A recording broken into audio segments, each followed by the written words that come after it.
Ward number 13માં પંચશીલ school પાસે આ ડામરનું કામ ચાલુ થતાં મેઇન લાઇન તૂટી ગયેલ 1 કલાકથી પાણી જે છે કમ્પ્લેન લખાવેલ છે, કોઈ અધિકારી સુધી આવેલ નથી.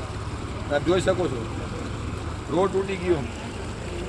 લોન આ વસુલાત રોડના કોન્ટ્રાક્ટર પાસેથી કરવામાં આવી લોકોની માંગ છે. જો આખું ઉચકી ગયું.